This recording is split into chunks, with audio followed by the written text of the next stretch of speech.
Good evening, Super League, and welcome to game week 8. After a weekend of hobnobbing with the great and the good of Swindon, I thought that this was the perfect opportunity to allay any fears that my commitment to the cause isn't what it used to be. Some understandable concerns with me not taking a manager's job arose to say, maybe my heart's just not in it anymore. Well, I'm hoping this is enough, because having travelled up the Fossway in time to get back to do this and setting up from the moment I got back, I will wait until the end of tonight's show and the packs are out to have my tea, which consists of 1 bag of Monster Munch tonight, because I haven't had time to get anything else, because all I was worried about was making sure you were entertained on a Sunday evening. I've got Iain waiting in the studio to talk all things Super League. But before all that, let's roll that sexy new graphic.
And just as I see all the comments about absolute pro this lad, I have it all set up in the background. My co-commentator briefly disappeared, but I'm pleased to say appearing back in the lobby is the man himself. So I could click there. I could say, good evening, Iain. How are you? And bring up the little green picture. How are you, buddy? How you doing, mate? It's good to be back. Just like old times, you at the helm. It's good. Oh, I always love it, mate. My one shift every 2 weeks now. It's an absolute joy for me. 2 haggis representatives in a row for you, so I'm hoping for another good result tonight. Absolutely, absolutely. I hope you're having some Monster Munch now. No, mate, that will wait until after the packs are done. All I've got for sustenance until it's over is this little drink of water here. Why does Campbell have Rose West specs on? Asks Rox. So, interesting story. I actually mentioned specs when when Mr. Campbell first came on, and he said, "Yeah, I forgot I had them on, mate. I was going to take them off and put my contacts in." And I went, "No, mate, you leave them on. It is a strong look, and the strong look is here to stay." So let's have a quick catch up, shall we, mate, before the evening starts. Starting with, and I've got it all ticking along the bottom anyway. Last time out, let's start with yourselves. 1-0 win over Dragons. Yeah, but it was probably one of the weaker performances, I think, of the season. But in the bigger picture, it's probably one of the best results, if you know what I mean. I think we probably got outplayed, but I think just digging out results like that is always huge, in my opinion. It made it 3 wins on the trot. So Dragons, who started pretty poorly, I think everybody had them up there as pre-season favourites, but they've not done too well. But no, it was a huge result, and Rocks is just continuing to impress, hasn't he? The discussion from the fashionistas of the champ world is carrying on, mate, with your look today. Have we ever seen Campbell and Rose West in the same room? Asks Ryan. I remember Rose West. They're more of a sort of, I don't know. Well, you going sort of more Hindley? Maybe. I didn't. I wasn't thinking a female serial killer when I went for them, but if that's the horror, I'll take it. Sorry, mate. I was going to say, looking at some of the other results from last time out, did anyone's performance catch your eye in particular? Sorry, can you flash the results up? Because my memory's pretty poor. I think there was some slobber knockers. Did Burn win 5-2 or something? I think. Yeah, hopefully you should see them. Hopefully you should see them on the screen now, mate. They're showing. I definitely didn't see it. I just see this week's fixtures on the screen. I was having a wee bit difficult before when you were like just frozen and you were like, "I'm not talking," but your lips weren't moving either. So there maybe some difficulties here, but it wouldn't be a stream with me on without some Wi-Fi. Let me remind you then. So Burn ran out 5-2 winners away at Badgers. Fulchester beat Stanley 2-1 away. Coast beat Vikings 1-0 at home. Gazelles beat Triple P 2-0 at home. Celtics losing 3-0 at home to Rose, and Casuals losing 1-0 at home to Astor. That's it. So the Astor result was quite an unexpected one. White Rose winning it. Celtics was massive for that down the bottom of the table. Deirdre Barlow, I like that one. But I think the Casillas getting a 3 or 4 or something as well. That was quite a shock.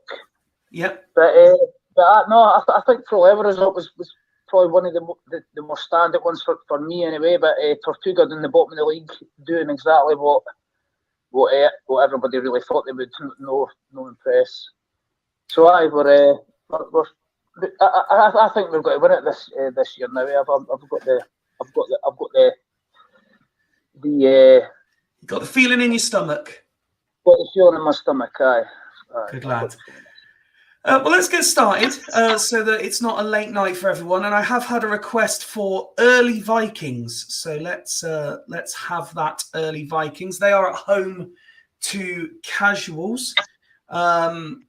Now, again, please do shout up. Apparently, when I did it a couple of weeks ago, it was rubbish and I got the teams wrong. I have double checked. I'm fairly confident, but I'm not immune from errors, especially when I, like I say, jump straight on this after driving home from Swindon.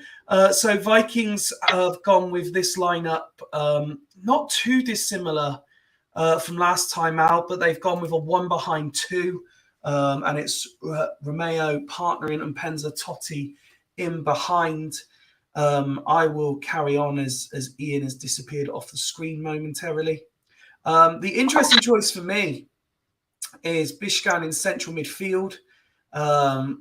He is without doubt a player who can do a job in most positions in the Super League. We've seen that over the years, but it's not one that I'm too familiar with people playing him in.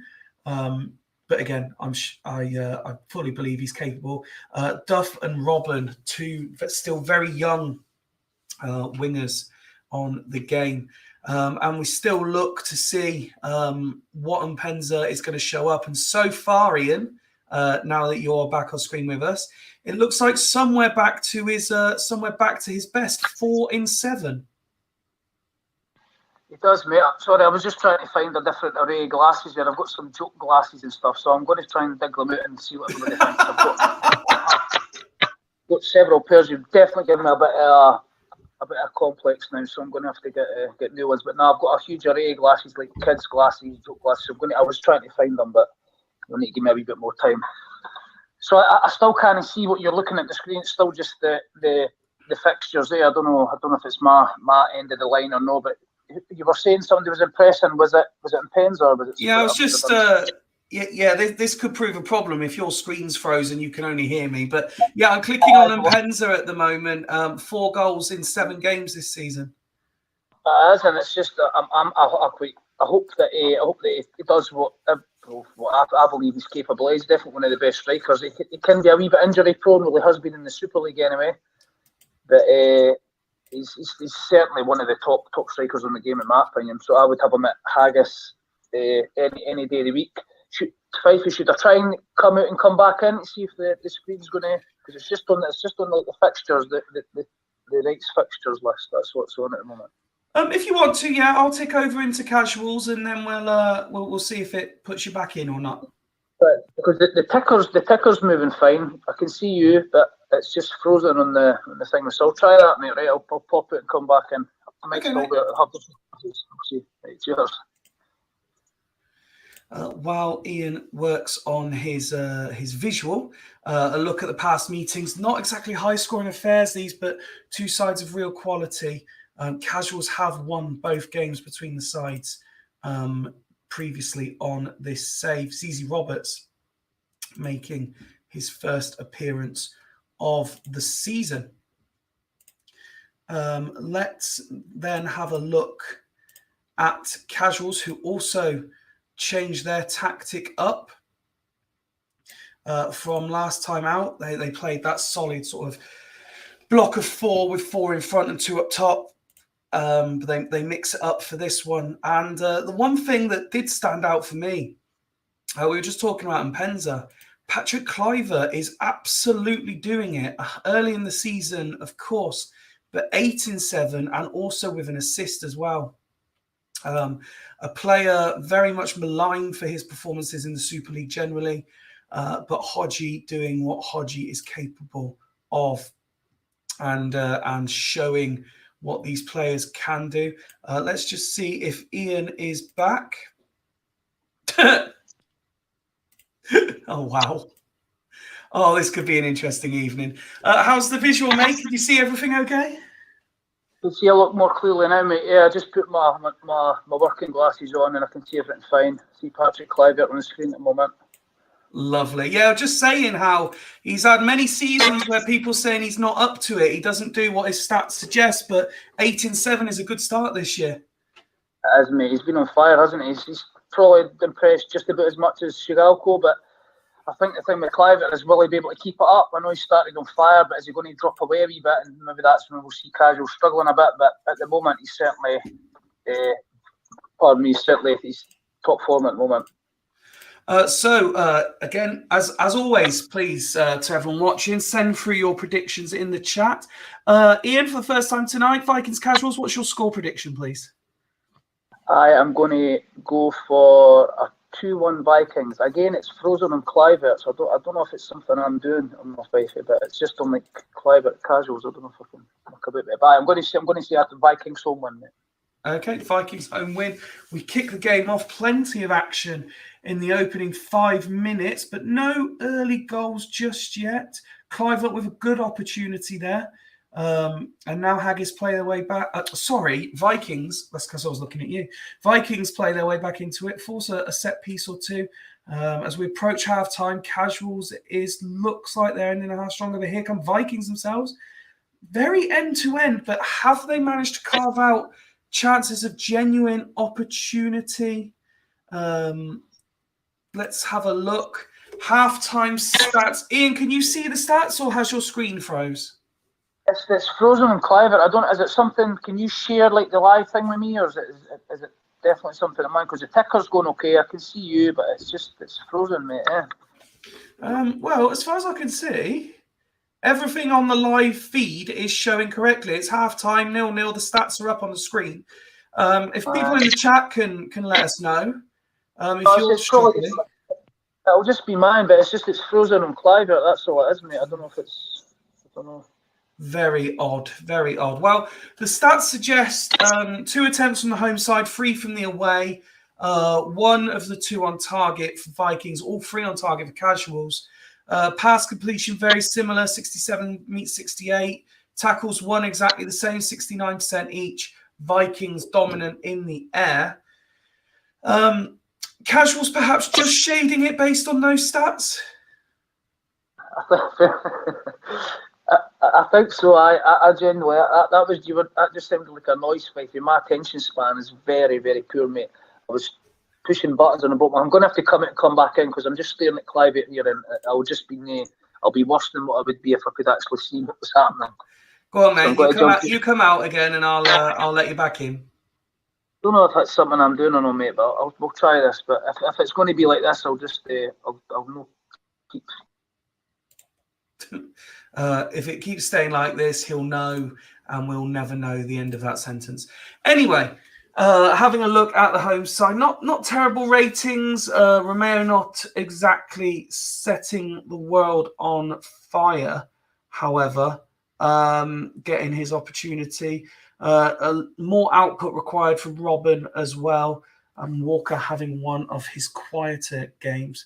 Fyfie, tell Iain to watch it on YouTube. Iain, watch on YouTube. As for Casuals, I think I did. Yeah, Hodgie has been in the chat. Unusual for me to actually see Hodgie's name. Put Clive up again for a laugh.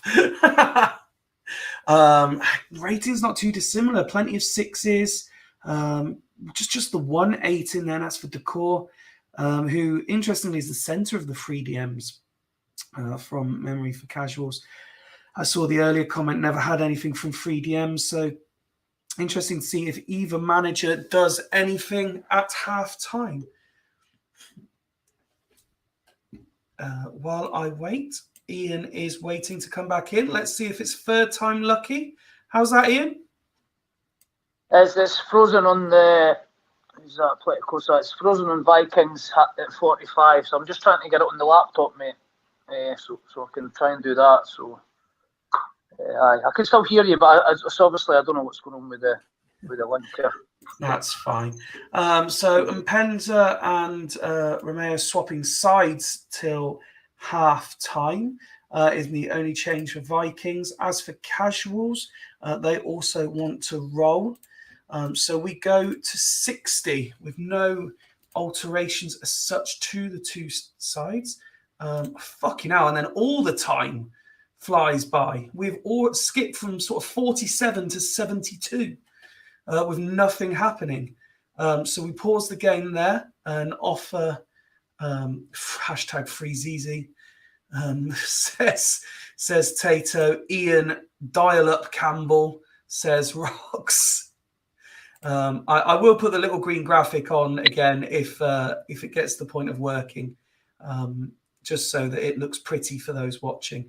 But 0-0 on 72, Iain. I know it's early in the season, but we're approaching the quarter-way mark.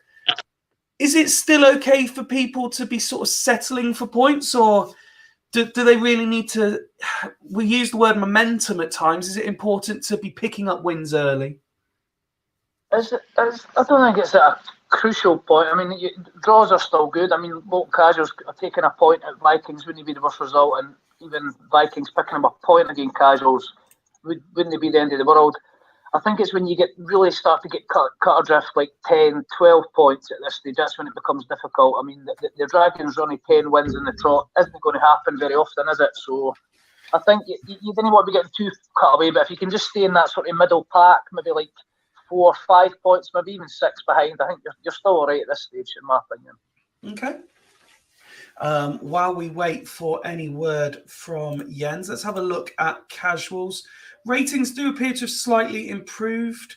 Cambiasso and Turan, the players, on 8s at the moment. Fitness-wise, they do have 2 players drop below the 80 mark. Ronaldo on 79, Clivert on 75. So it'll be interesting to see if Hodgie does anything there. Cliver also on a booking. Jens has sent through his instructions. Zizi is coming on for Romeo. Etzeberria for Walker. Swap with Totti. And give him an arrow up.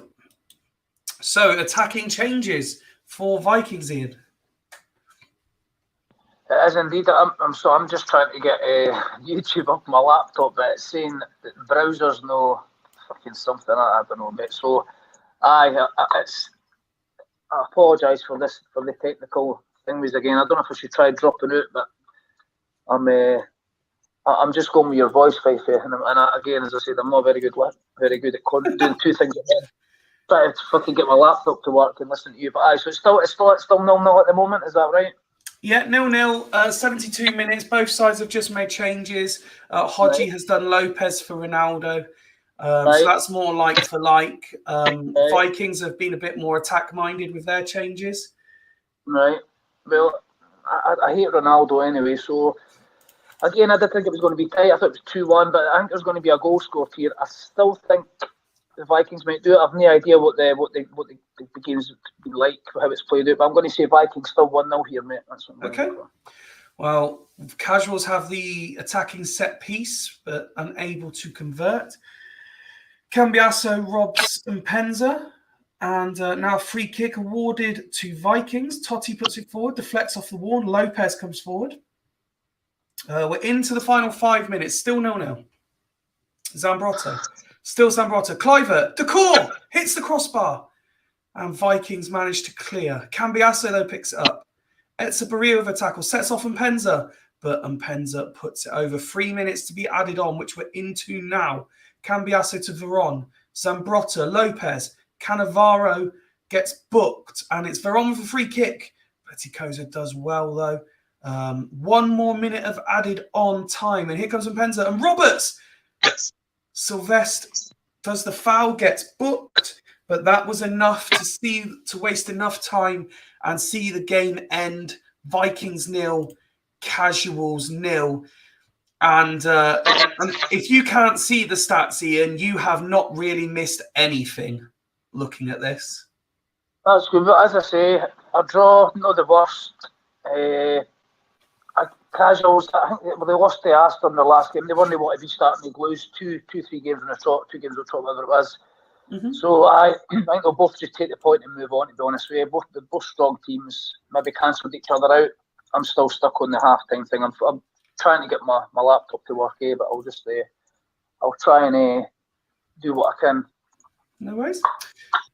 Vikings, looking at their stats here, Desai rating 9. He was the best performer for them.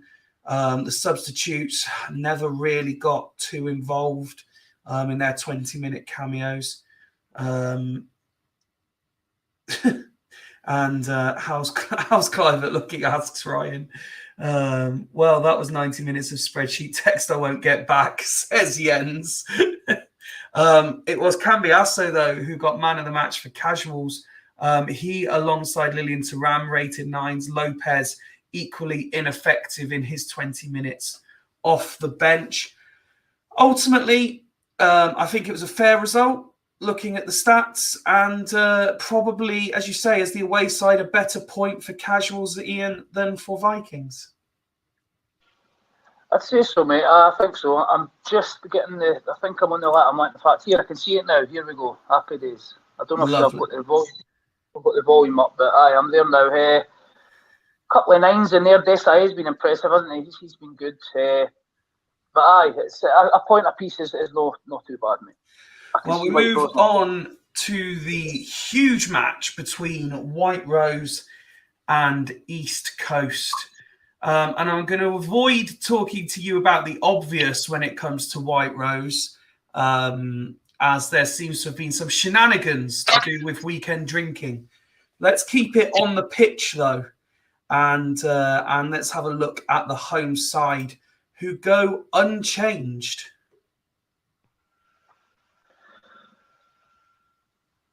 I think it's maybe lagging a wee bit, mate. But if it's the same team as last time, here we go. Right, it's a good side. He shouldn't be anywhere near where he is in the league. Let's be honest, mate. Van Bronckhorst centre mid would be for Kaladze. That would be one I would maybe ask questions of. But again, Steve picked up a good away win last time. Raoul and Mackay in the AM. Don't know about that. But apart from that, it's a really good side. And again, as I say, shouldn't really be anywhere near where he is in the league. But maybe his last game's going to provide a wee ignition for him to start doing something. Well, every good redemption story has to start somewhere, Ian. That's for sure. Indeed.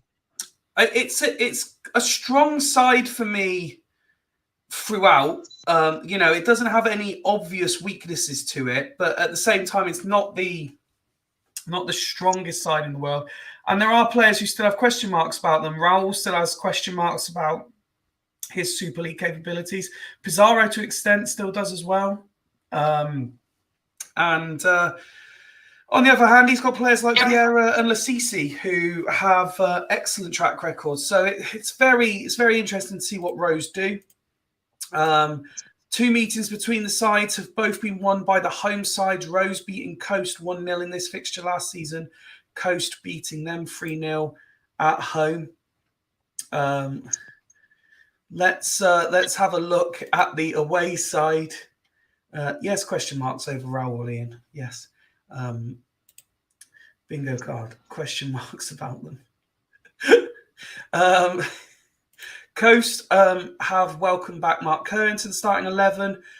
Other than that, from memory, that's the only change to the starting 11 after their performance last time out. What do you make of Coast? When I did my my pre-season predictions, I said it was very difficult to place where they were going to come because I don't fancy them as having the best squad or possibly even the best 2 or 3 squads. But what they do have is a very good squad and a more than capable manager. They do indeed, mate. They do indeed. I think that they have a solid side. Plenty of character in there. The manager's he's been around the block a few times. He's got players in it he knows. What else can I say? Hoffland at left centre half, one of the heroes of the game. I'm just trying to think of as many sort of cliche kind of remarks as I can. What I was going to say? He runs his shot on the ground. Good lad. Henri, there's maybe a bit of a flair player. I'm sort of what's the word? I can't think of the word, mate. But no, and an Elka up front who's been altered way in the database. What can I say? It's a good side. Being serious, so Dimble is one of the better managers in the league, and he'll be up there in the top 6 come game 26. So we go to match centre then. White Rose versus East Coast. A prediction, please, sir? I shall go for a 2-1 East Coast victory. 2-1 East Coast is the word from Co-Coms. It is a lovely little away kit. Strong black and white number with White Rose's Leeds tribute. Their home kit, of course. 24 minutes currently on the clock. Both sides have had moments already. But there's the goal for Thierry Henry. First one of the evening in the Super League. Well done to Thierry for that. And it's Coast who probably look more likely to double in than Rose to equalise. And drawing another fine save. Anelka goes close as well. Into injury time. Still looking for that second. And how much injury time has he played in the first half? He went to 51 minutes. But there is the whistle. And a much more entertaining game than the first one, Ian. It's still going on here, so if you give me a couple of seconds, it's still fucking, that's it now. I must be about 20 seconds behind, mate, with this laptop. So, no, that was an entertaining 1-0, if there is such a thing. That was really good, mate. I think East Coast probably had to look at the text and he dominated, but it looks like White Rose had a few chances there, mate. But no, it was an entertaining 1-0. Very, very much in it. I mentioned Lasisi, he is struggling so far tonight, rating a 5. At the other end of the scale, Abiati, a goalkeeper I like very much, rating an 8, as is skipper Patrick Vieira. Raul being the definition of average in that first half. Oh, here's the cat making his first appearance of the evening. While let's have a look at Coast in the meantime. And something that perhaps unfairly I associate quite a lot with Dimble's sides, that they never look exceptional, do they? You know, they just have a blend of 6s, 7s, and 8s generally at half time, and then they do like to improve in the second half, but it's never exceptional. It's just very functional.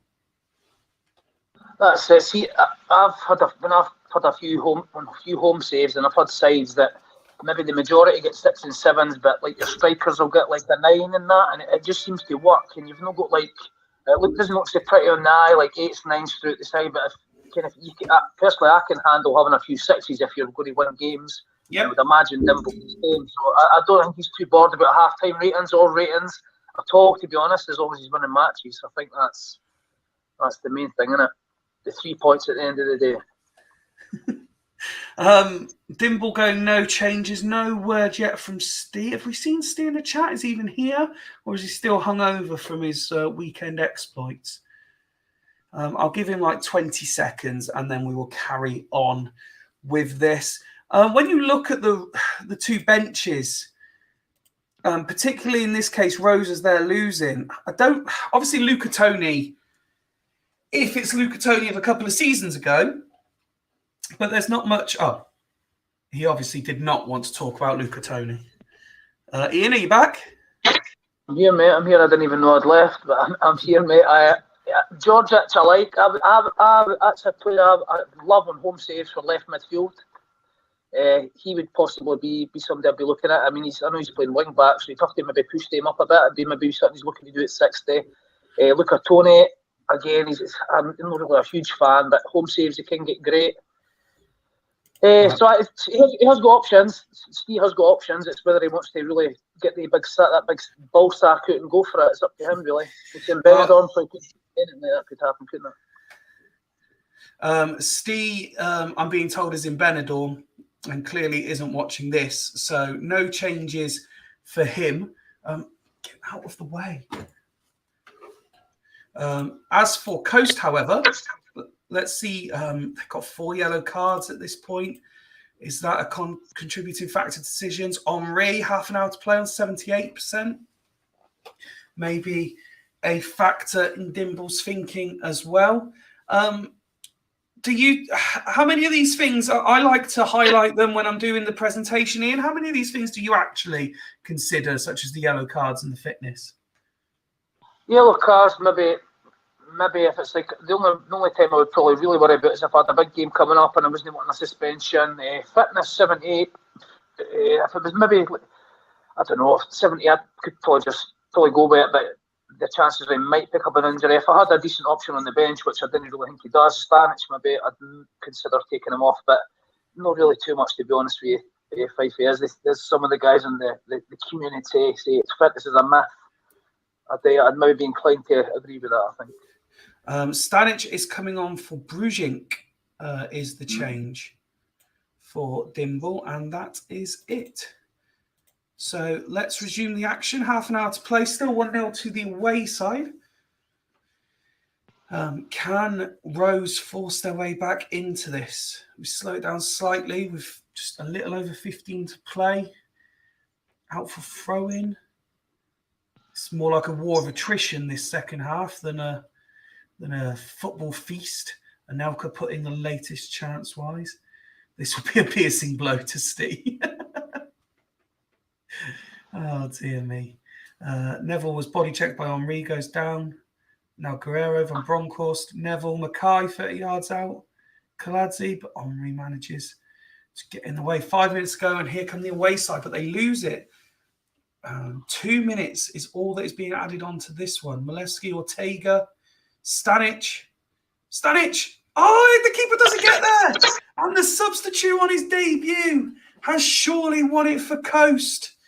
There is the final whistle and a solid 2-0 away win for Dimble. Iain, big goal that at both ends of the table, even at this early stage. It is, me. I think it's just a wee bit of shame. I don't know if Steve was there, if making subs at 60, maybe pushing his wing backs up, he maybe could have got something out of that game, I feel, because he was right in it.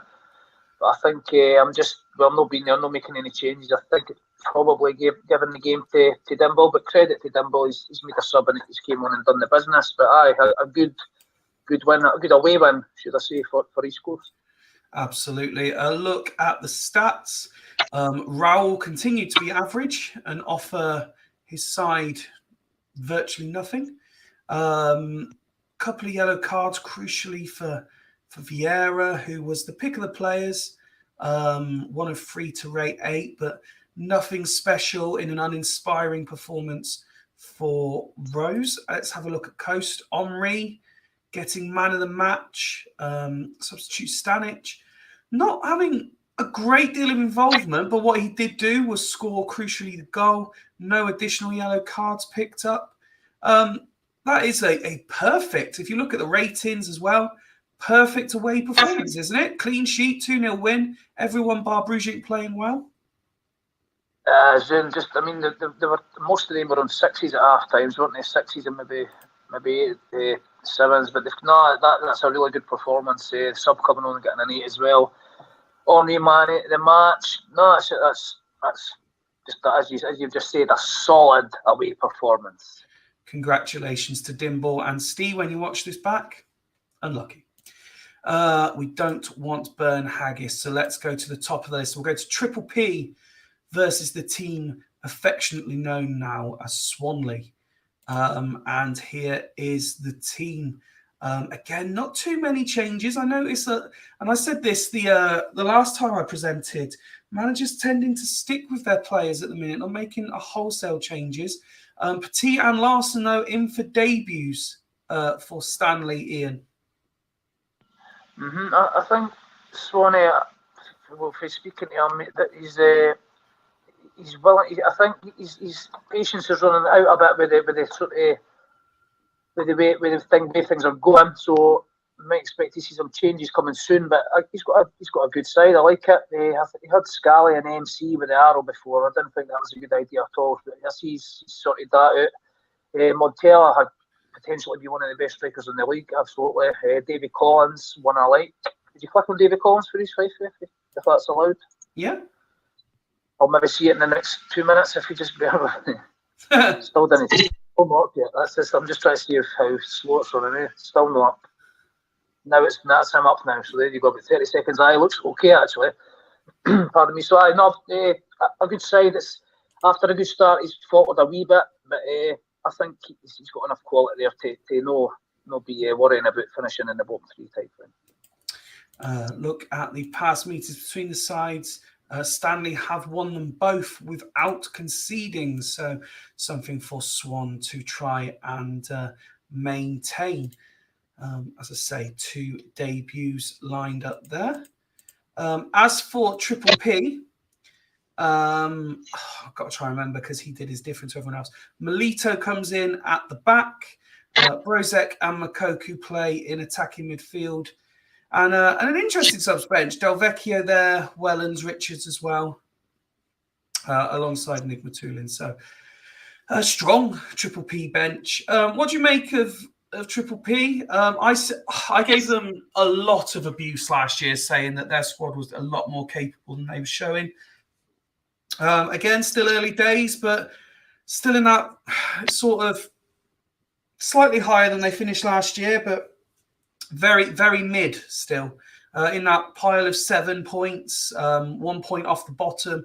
They could quite easily drop from like 9th to 14th at any given moment as it stands. I think so, mate. Looking at their team, when you were looking on it, we're still in the league table, but he's got a couple of top quality players in there. Emerson, Candela, Ambrosini's okay, but I think the weakness there is probably at the back, the 2 centre halves. Rocky Santa Cruz is always liable to chuck in a 5 or a 6. I mean, if you can get a 9 and but they're not as frequent as the 5s and 6s. I just think he's got a couple of good players. Shevchenko obviously is his star man. Louis Saha and Alan Smith won't be like 10, 15 goals. They'll maybe chip in with maybe 6, 7 in a good season. I disagree on Smith. I think Smith really could do it if played correctly. Well, he won the title with me, so he did win the title with me. I don't know how many he scored. I need to check out, but it was him, Gaston Casas and Mark Viduka that won the title for me. I don't know if anybody remembers that, but we lost only 2 games all season. But anyway, a good couple of good players mixed in with a fair bit of shite. I think they do very, very well to make the top 6, but I think they'll finish about 8th or something, doing it in a good season. Score prediction, please. I think it'll be. I think PP will probably win this, to be honest, or it might be I'll say a Desmond. Desmond 2-2. Is this a mare match, Fyfie? You don't sound too enthusiastic. And Saeed opens the scoring, and there's Larson on his debut to make it 2. And now Makoku goes off injured in what has been a calamitous opening 24 minutes for Triple P. No, I don't think this is a mare match, Ryan. I think these two squads have real potential to hammer out an entertaining fixture. It doesn't mean to say it will do. He's next in line after one of my CBs gets a 5. Del Vecchio, the obvious answer for me here. And there is Rob confirming Del Vecchio. The complete opposite to the perfect start for Triple P, that, isn't it, Iain? It is, mate. Again, as I said, if they're big players and they're turning up, and what's they're on at the moment, and then Molina's on a 5, you'll probably see that the keepers are the fucking stinker. But unless they can totally turn it around, chucking 3 up top and that, I think this is looking like an away win. But my 2-2's still on. Well, fucking hell. Up there he goes, fucked. There you go, he's fucked. Roque Jr. goes off injured after just half an hour. I've lined up Dean Richards ready for Rob to confirm that swap. But yes, 2 injuries and 2 goals down. It's far from ideal for Triple P so far. But there's one back, and it's Ambrosini with his first ever goal for the club.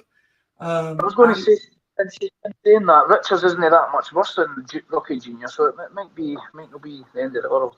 No, not at all. And they're going in search of an equaliser on Triple P. They're not giving this one up already. Half-time, they do find themselves a goal down, but they ended the half strong and have actually created more than the visitors, had more on target than the visitors, but it's just Stanley have been that little bit more efficient in front of goal. I think when you look at keeper, he's probably not had the greatest of games for PPP there. Clearly just fucking Popadome hands or something. But no, it's sort of play for. I think Rob maybe needs to, I don't know, could he push another one at the AMC or something? I think it's here for the taking though. I don't know, I think Bostock might just go as is. Both subs have tried their best to influence the game, not rating too badly at all, considering the limited exposure they've had on the pitch thus far. Molina, as you said, rating a 6. He has improved. It was a 5 after one of the injuries. So he's had a slightly better second half of that half. As you say, all to play for and still opportunity there for Triple P. Definitely. The PPP ratings aren't as bad as what I thought they would be, actually. So it really has just been a case of the keeper maybe letting in a bad shot. But again, if he's improved, I don't think Rob could really change anything here at the minute. Wellens, Shevchenko on a 6 is a bit disappointing for him. But no, I think if they get an early goal, PPP could well go on to win it. As for Swan's team, strong ratings throughout. Only Jorovic rating below a 7.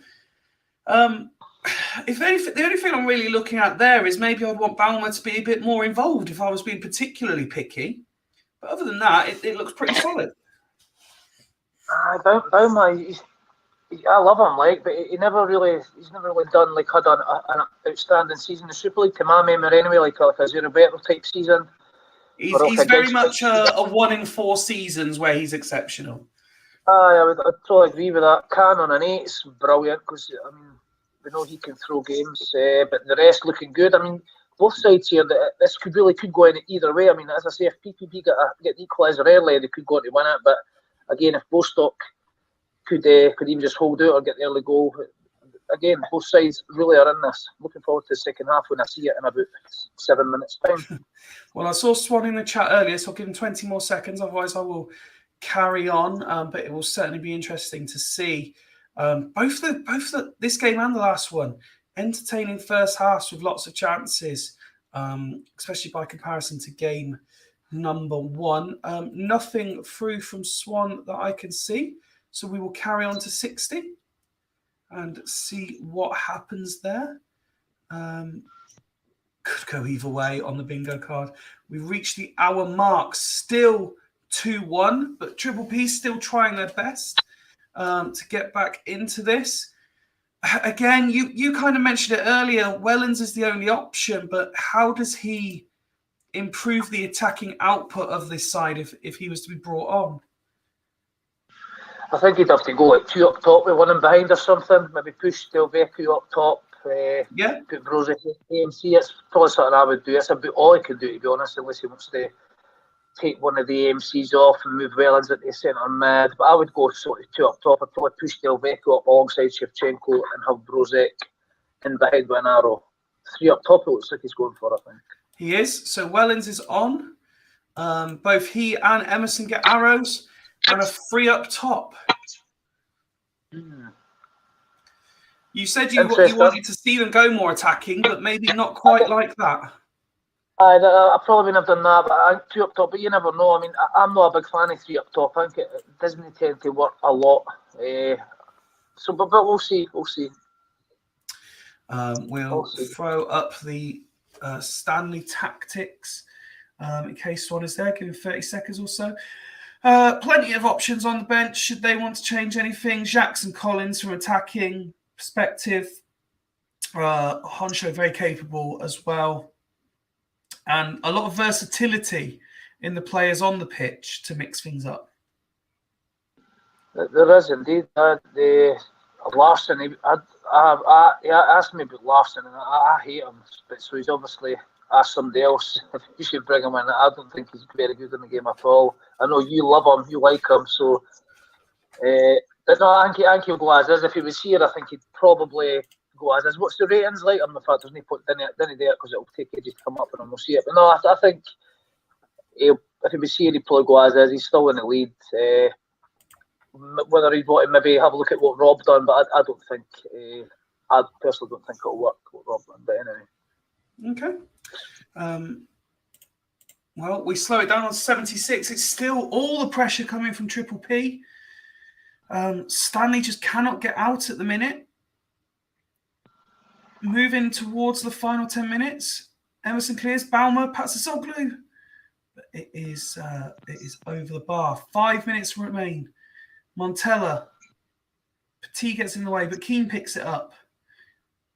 Baumer is offside. There's going to be 3 minutes added on. We're into those 3 minutes now. Do Triple P have one last chance in them? No, we go to 95. Nothing is created. And it finishes Triple P 1. Bostock Stanley 2. And Triple P must wonder how they've not got a point out of this game.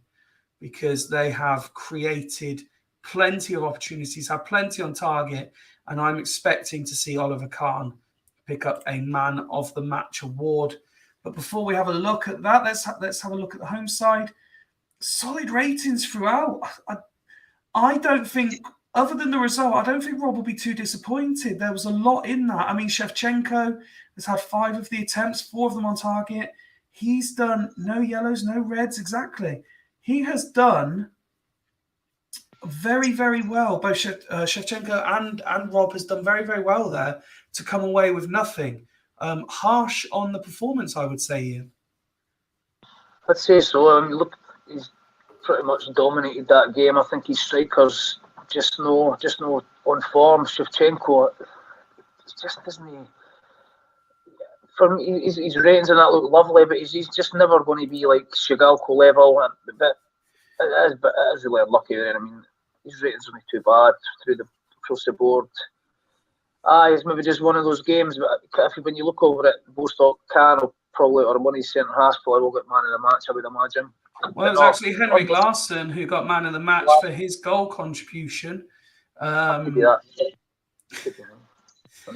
Khan did rate an 8. The skipper, again, solid ratings for Swan. So I think when he watches this back, as he's evidently not here at the moment, he'll be quite pleased and think that maybe I've been a bit harsh by suggesting that Triple P deserves something out of that, because that's another solid away performance. I don't think it was quite as good as what we saw from Dimble earlier, but it was very, very good.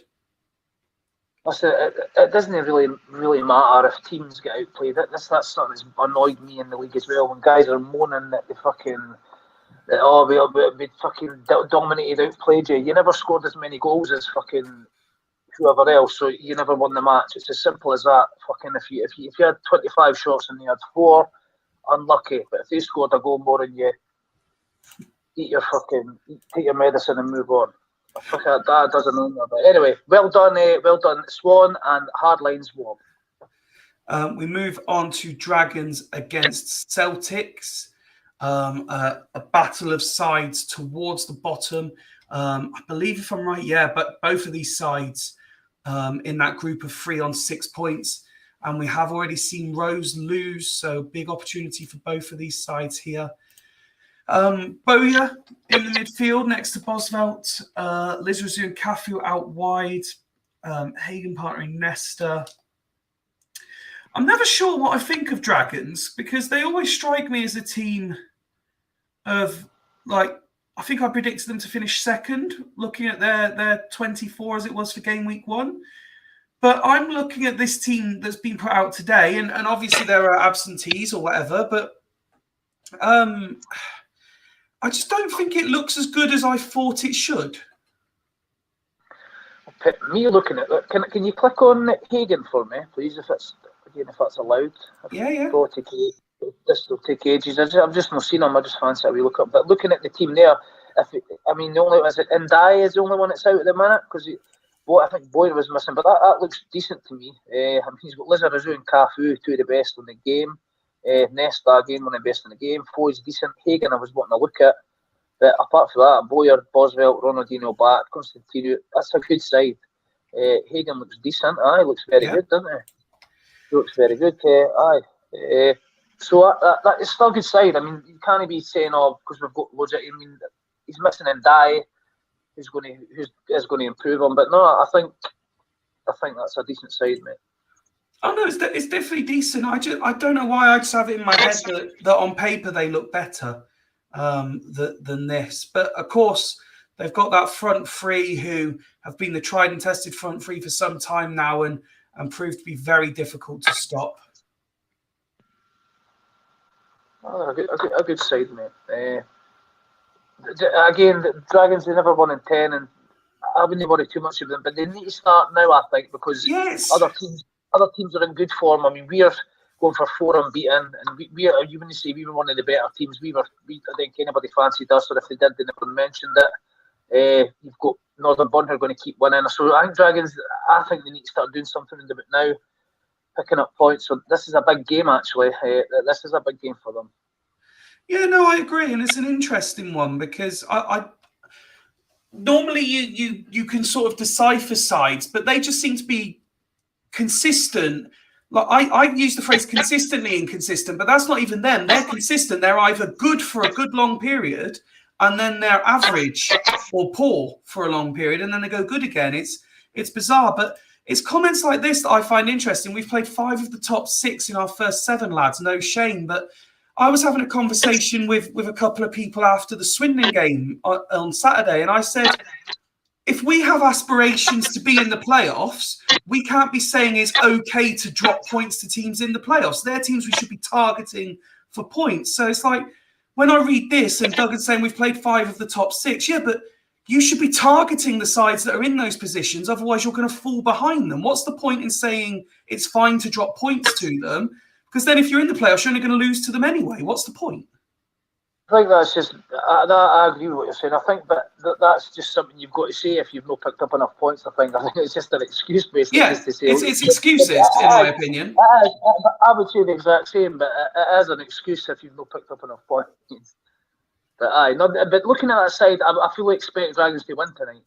I believe they should with the team. I've not seen the away side yet, but I think I know what to expect. So they should really be looking at. If they're at home, they need to be winning. If they don't win this, then even more questions will be asked, in my opinion. Well, we're looking at the away side now with the Celtics can't score, won't score formation. But before we do that, I'm gonna pick up on this because Duggan's come back. It's a randomly generated spreadsheet. It's not real life. And then lazy punditry, crack on.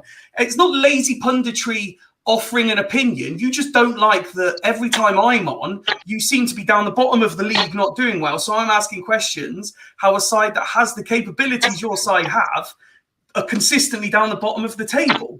You know, if you were consistently at the top end, I'd be saying, yeah, brilliant job. Well done. You're doing the job I expected you to do. You can't call it lazy for me saying, how is this side doing so badly after a quarter of the season? Ridiculous comment.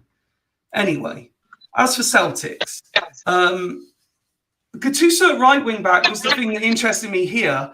I remember Del Piero's played a lot of time in the AM positions previously, but people have said about playing him as a striker. So I'm interested to see how this pans out for Celtics, because I did say at the start of the season, my concern for them was scoring goals.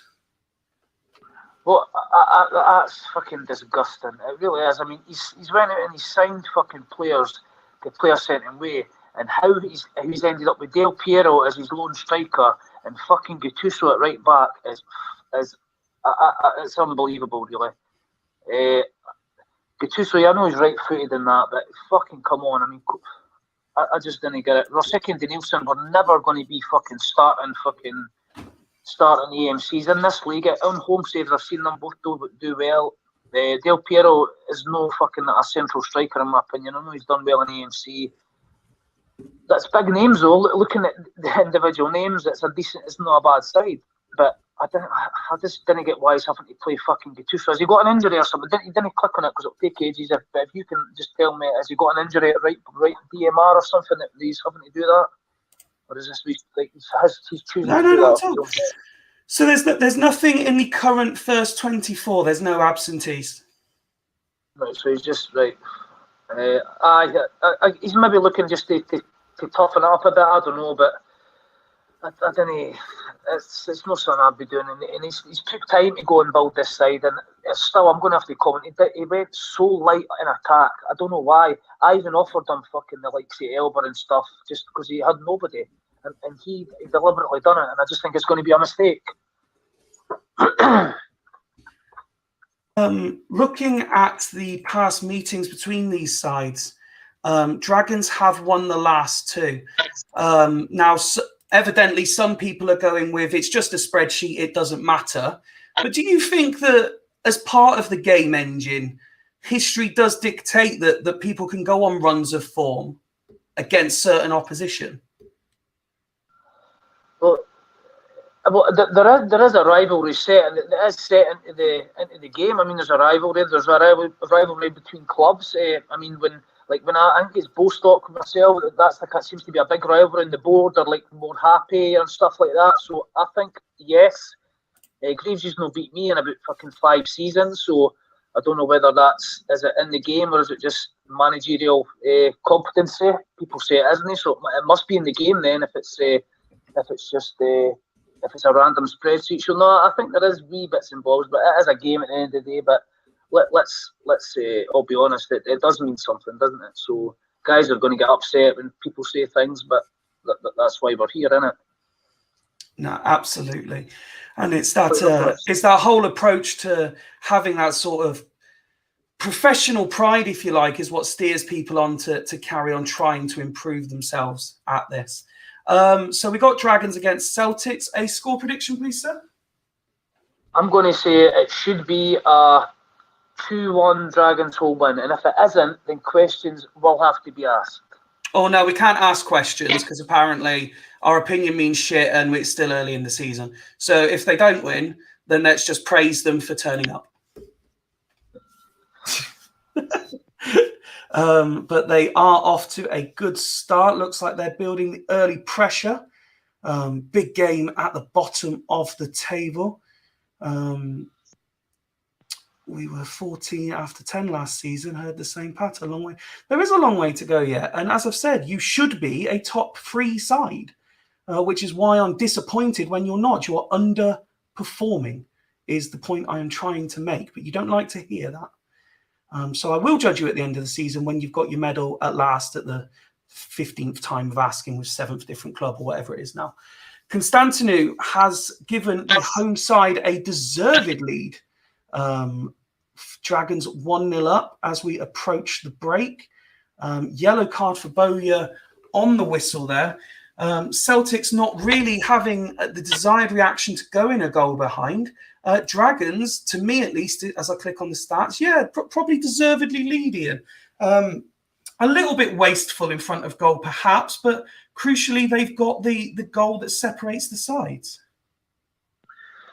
I just watching it. I'm just coming up to half time now. Celtics, they have a wee bit of text, but I think Dragons probably deservedly going in 1-0 to break. I think the thing with Celtics is that I don't think they've got a potent enough attack. I know they've got Trezeguet in that, but I think if they can get it to like 0-0, like 0-0 at half time, then they've got a chance of scoring on the break. But I think if they go like 2 goals behind in that's them out. In my opinion, that would be them.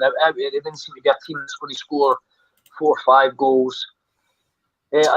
Rox has asked in the chat how long since Celtic scored. 3 games ago, they got 3 against Stanley, but they seem to go 2 goals at a time without scoring at the moment, is the case. Let's have a look at the home side first. Victor Bayer, continues to impress where he did last season. Lee Bowyer, the highest rated of the outfield players. Duggan makes an interesting point. They've had lots of yellow cards and they've had another 4 in that first half. There's been loads of cards for everybody this season, and Gazelles have been nailed with the red cards. We've had a few red cards. There does seem to be a lot of cards. So again, that's going to have an impact on how things go with suspensions, injuries. It's going to test the strength of folks' squads. I know we've got a good squad and we're quite happy with the second option, third option that we've got. I mean, have other teams got that? Have they just went for a strong 11? I think they have. So again, that might be something to look at as the season goes on. But looking at that, it's Bowyer and it's Boswell. Bowyer's always likely to get another yellow, so that might be something I'd be looking at. Maybe some Kovacic, Tudor, Maniero on the bench is interesting. He's been good. So it'll be interesting to see if Dragons make changes. I think they will be expected to. I would think so anyway. But look, I give Greaves a wee bit credit there. They were only one shot less on target, so it wasn't a totally. They never done nothing in that first half. So again, he's still in it, but I think Dragons should have enough quality to get this over the line. Yeah, I would agree. And I think the point you made at the start of that was crucial. If Dragons get the second, which that they arguably deserve for their performance in that first half, Celtics are in a lot of trouble. But as we've seen before, while it's 1-0, Celtics just need that one chance, don't they? They do, and they're definitely not. I don't know if Greaves is here to make a change, but he's not got any attacking options on the bench, which doesn't surprise me. This is what frustrates the hell out of me when there's no attacking subs on a bench. How do you change a game with this? I mean, Rosicki's capable of playing up front. Is that what he was thinking? But he's not even here to do that. But so it just fucking amazes me. But I don't know if that's.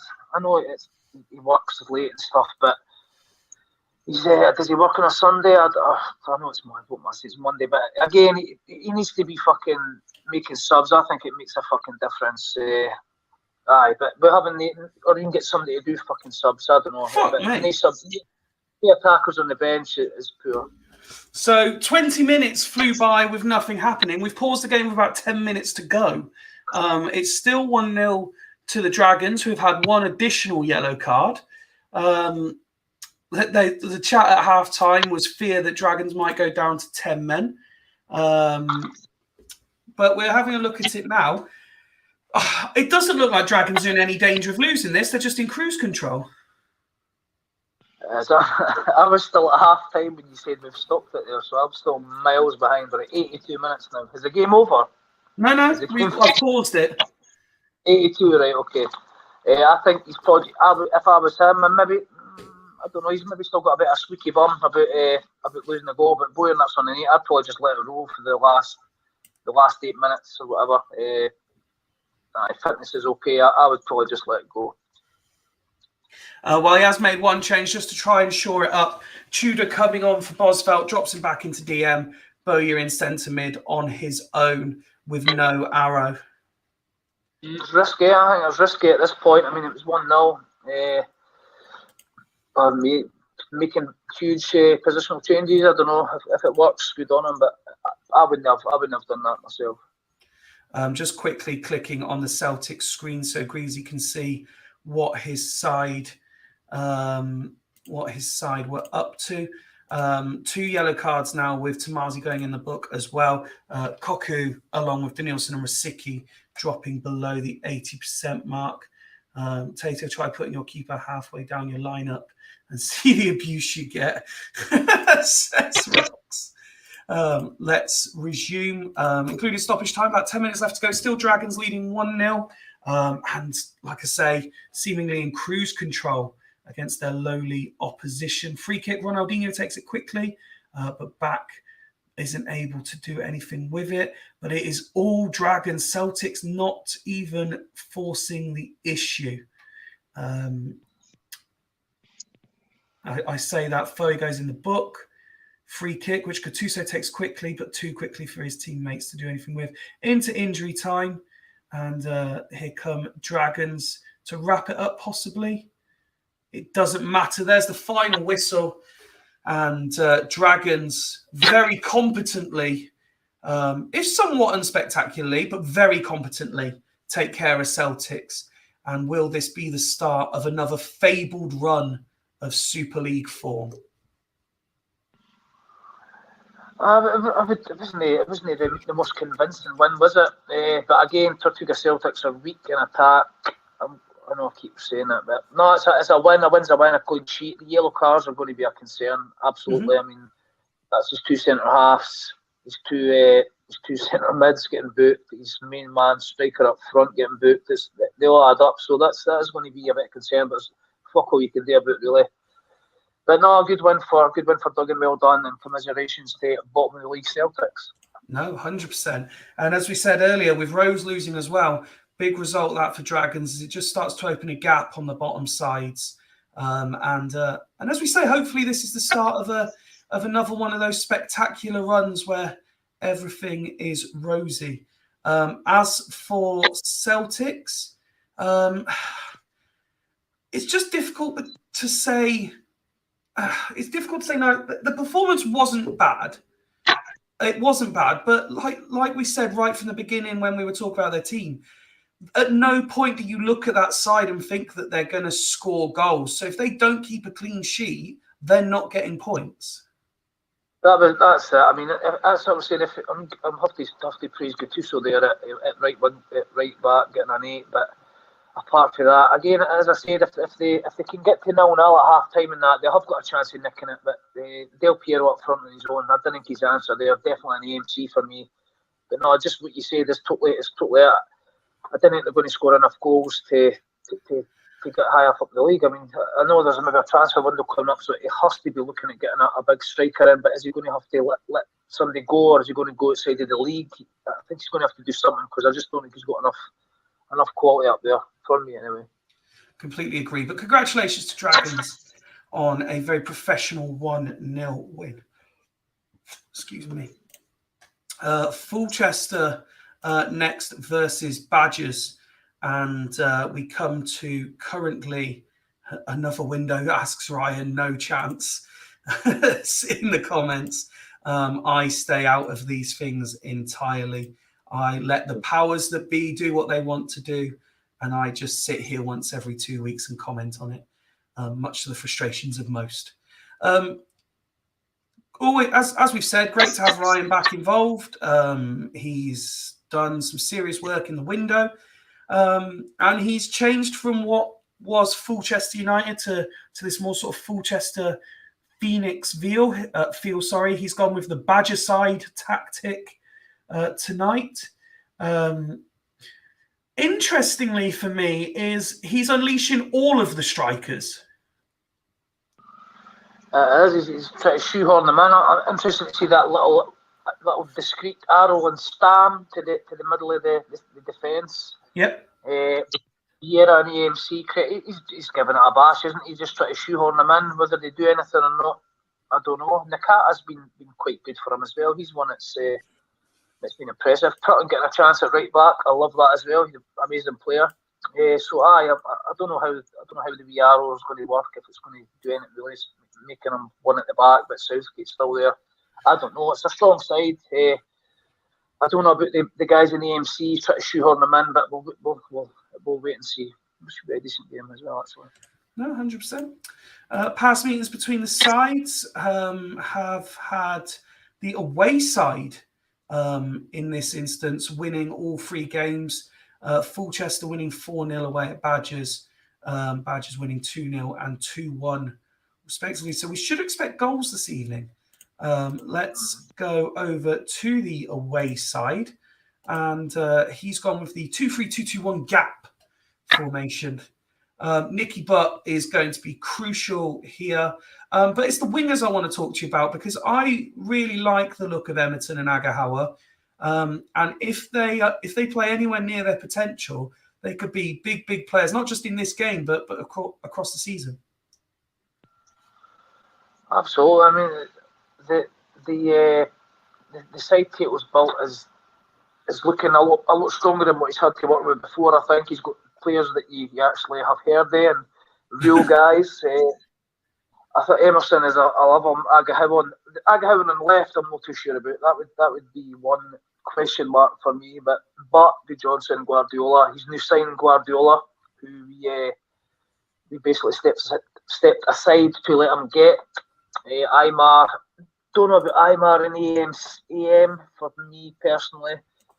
Luis Enrique's left-footed as well. If I was doing that, would I have him the other way about? Apart from that, it's a top side. I like to see him. Lovely to see him sticking with Casillas. I probably would have done the same personally, because he's not going to get shouldn't get two bad performances in a row. It's a good side. It's a good side. Tato, I don't know if his main issue is maybe switching formations too much, but I like the formation. It's put similar to others. He's just nailed on to finish 10th again, isn't he? It's set in stone, mate. But no, it's a great side. Guardiola, I'm interested to see what Guardiola does, because he's a really good player. Okay, and a score prediction, please? I'm going to say 1 apiece. No, sorry, what am I saying? It's going to be 3 apiece. Sorry, 3 apiece. Lovely. 3 apiece. Ryan saying nailed on Enrique goal tonight. And it depends whether this is classed as a big game, because Ryan's obviously had a lot to say about Casillas in the past. Big game player, but rubbish in the average games. So does this class as a big game or not? Half an hour played, still 0-0. Both sides having a fair share of the ball. Whether there's been enough clear-cut chances so far, I'm not 100% sure, but Badger's trying to build a little bit of pressure. 3 minutes being added on, which we're into now. And there is the half-time whistle. 0-0. Not a lot of chances created. Excuse me. 2 for the home side, 1 for the away side. The stats look very good for Fulchester in terms of pass completion, tackles won, and headers won. But ultimately, despite having the combined quality of Crespo, Vieri, and Batistuta all on the pitch, they're not creating to give these players the chance to score. It's pretty. A word that I would use would be eeksy-peeksy. It's pretty eeksy-peeksy at this stage, which means it's pretty equal.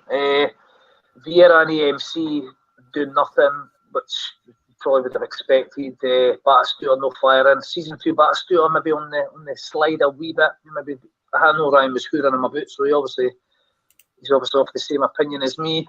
Maybe just cancelled each other out. Fuck all happens, really. It's a boring match so far. Well, Ryan saying roll to 60. Tato making a tactical change. Move the 2 wider DMs to MC, please. No arrow required. So he's exposing that sort of defensive midfield area in an attempt to win the ball higher up the pitch. Yes, but I think this is Tato's downfall. He never seems to stick with one. He'll play a formation, it'll do shite, and it gets binned. That is not the way to play it, in my opinion. You need to give a formation a couple of games, take it on the chin and the feet, but he keeps fucking moving. This might work, but you've just seen different formations every week from him, and that, for me, that's not the way to go about it. But if Tato's having fun, he can do as he pleases, can't he? Dan's suggesting get the captaincy off Guardiola and off RVN, and he'll score goals. That is Dan's contribution. Let's kick off the second half and go to it's close to the 60 point, although I don't think I've hit it once so far tonight. Fulchester starting the stronger. Yellow card handed out as we hit the hour mark, and I actually hit 60 minutes as well for a change. Still 0-0. Ashley Cole being an absolute monster out on that left-hand side tonight. Yes, but that aside, very poor, Batistuta poor.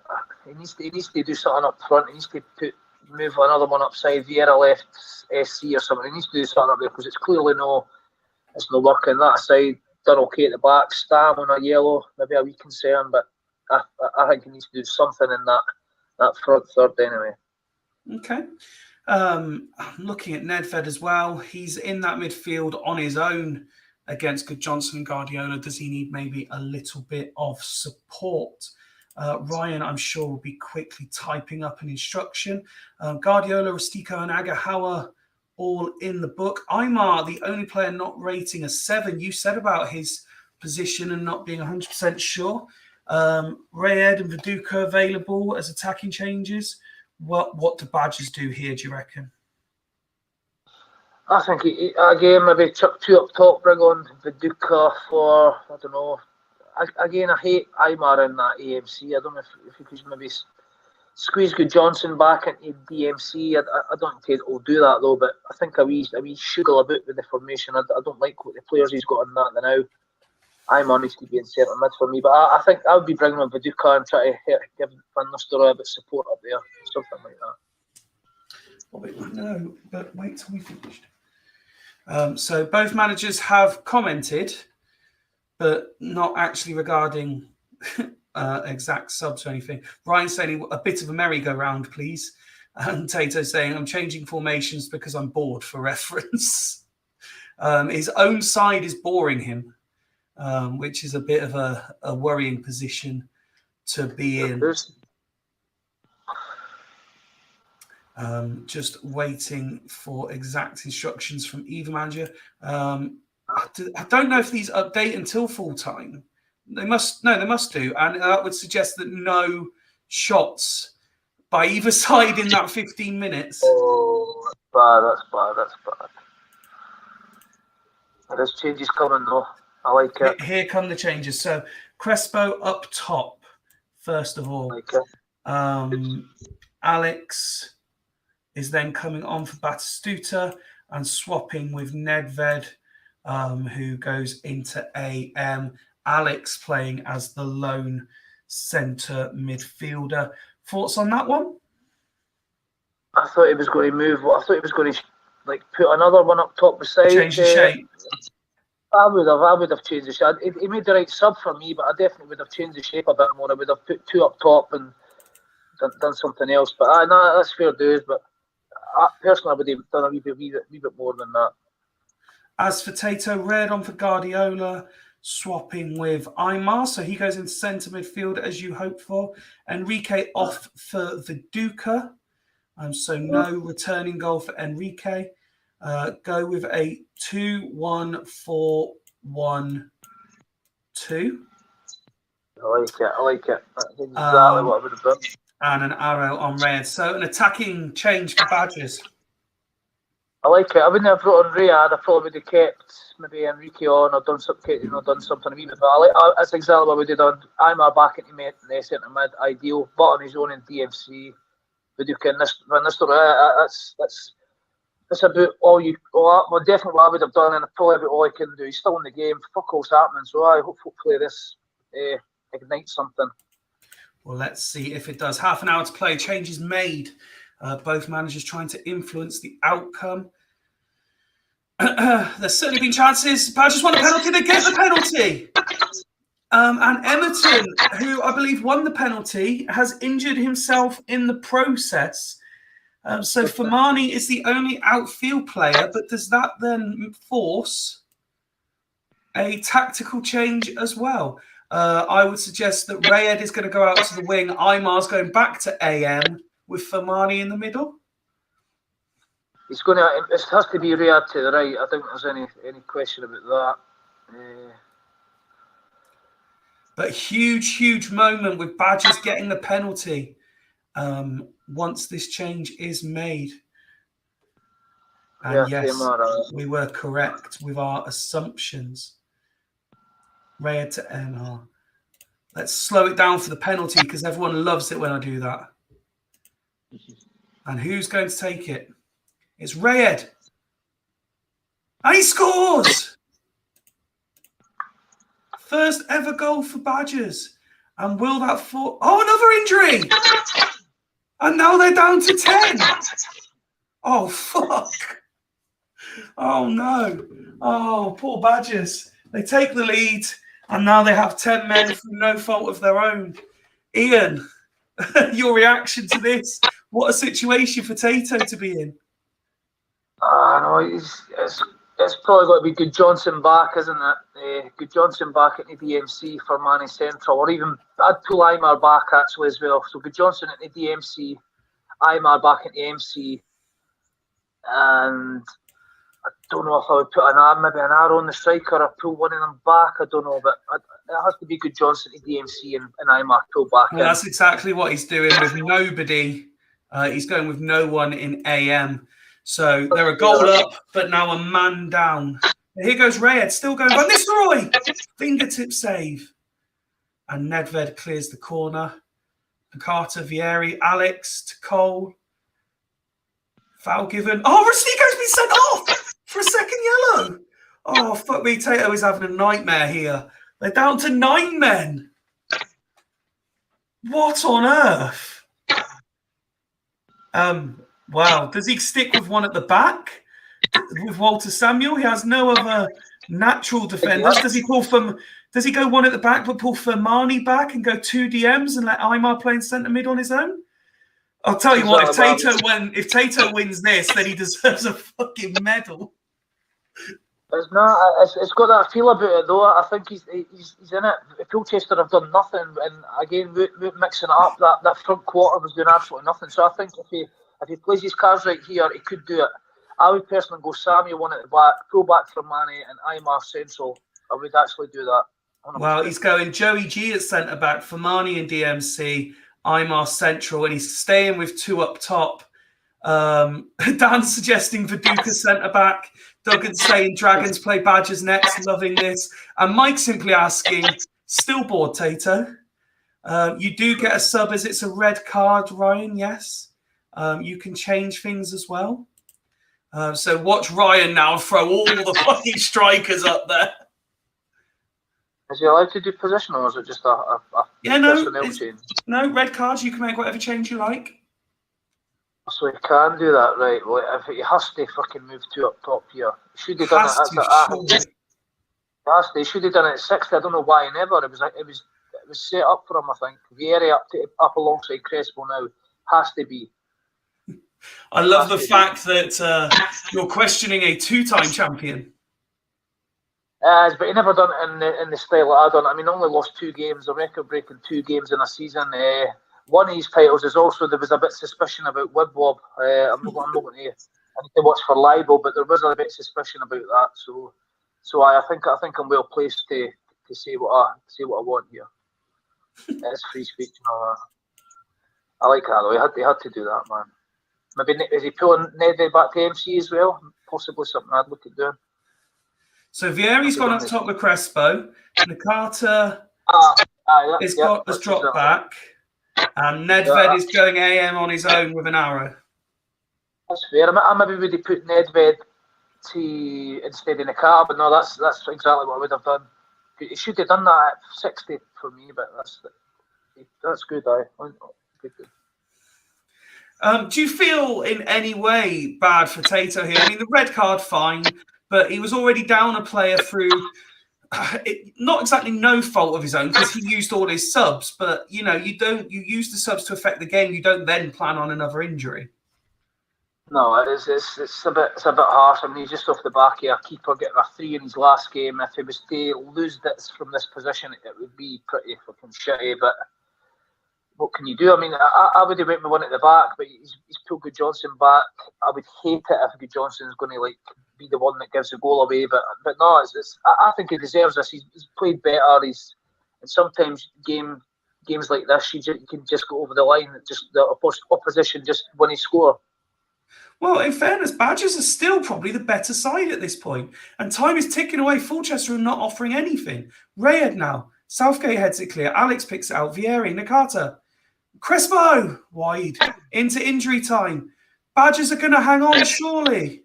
Aymar, Viduka, Agahawa. Aymar picks it up. Rayhead. Free kick awarded. There's the final whistle. Badgers hold on and beat Fulchester 1-0. Despite playing 15 minutes with just 9 men. Huge credit to Badgers, who, for my money, Ian, were the better side. I'd have to agree with you, mate. I did. Fulchester just didn't look like they were going to score in that game. I think if he'd done that at 60, that's what I would have done personally. But again, when he done it there, he just didn't have many chances. But you just had that feeling that Badgers were going to just hold on there. And fucking look at that. I mean, nothing's happened. That's at home, Fulchester. He's got to be really disappointed with that. Well, the comment coming in on the chat was simply shite, says Ryan. It is, but he's against us. He said, he mucked about with the formation, and he's done it again there. He's playing formations that we've never really seen from before. With the as he's trying things out here, but whether he's just maybe trying to be a bit more interesting or do things differently. I don't know, but it's not working whatever he's doing. So he needs to go back to the drawing board because he's certainly not been as impressive as his status would have suggested he should be. Ashley Cole picking up man of the match, and the ratings I think sum it up. It was a decent performance individually, but collectively it just wasn't happening for Fulchester tonight. You look at Badgers. Ratings not too dissimilar to their hosts, as we said. Played 15 minutes with 10 men, having already played, the previous 3 or 4 minutes with 10. Tato is, obviously they've won. With the rate, if you hit the score and you just had the ratings next to each other like this, I think Tato would be the happier of the two managers anyway. Ryan's going to be very, very disappointed. And I think he'll be asking questions of his own players because they're more than capable and probably should have done definitely better in the game. And but I think it's ended up the right result with the way that the game played. I think so, mate. Tato's going to be delighted. He's been into 9 men. Ryan didn't seem to be too bothered. There's time, but again, losing games at home like this isn't what you want to be doing if you're supposed to be challenging for the top position. So strikers just didn't look like scoring there for me. It was an issue. I don't know why he's trying Vieira AMC and stuff. That's just he knows that's fucking stupid. I mean, I don't know why he's doing it, and he knows his setup's not going to work. He criticised me fucking long enough for playing Shevchenko there, so he knows. I don't know why he's doing it, but again, well done to Tato and commiserations to two-time Ryan. We come to our penultimate game with Astor hosting Gazelles. Gazelles find themselves 5th, approaching the quarter point of the season. Astor in 11th, 4 points off the playoffs, but 1 point off the bottom. We start with the away side, who have Dida injured and Agat suspended. So they line up as follows. It's the familiar look of Barthez, Kivu, Uliano, Di Biagio. Interestingly, that Vanoli gets the nod on just 90% fitness. Neville playing on the right. And then everything looks very, very familiar with Seedorf, Mendieta, Rivaldo, Nikiforenko, and Hussein.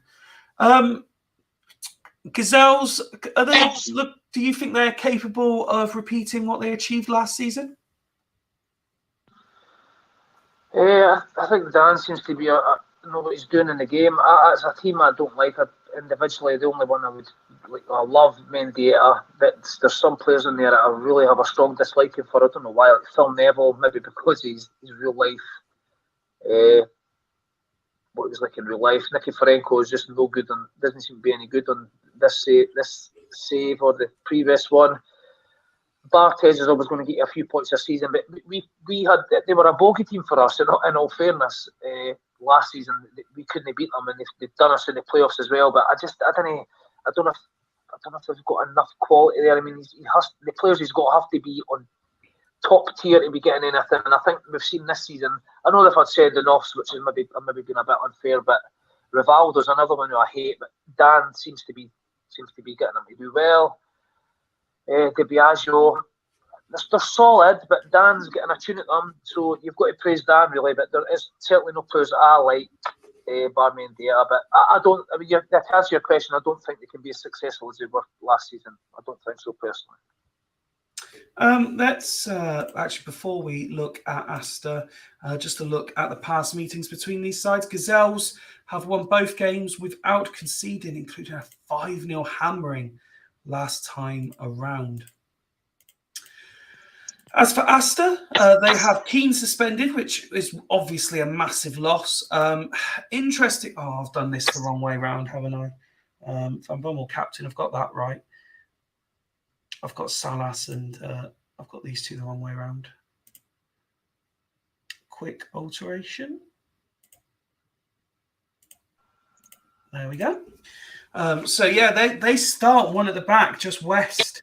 Van Bommel, Whitley, and Jan Cheddar in a free, strong defensive midfield line. I just don't like seeing Etu in centre midfield, I'll be honest. Pires and Fonseca out wide with Salas supporting Inzaghi.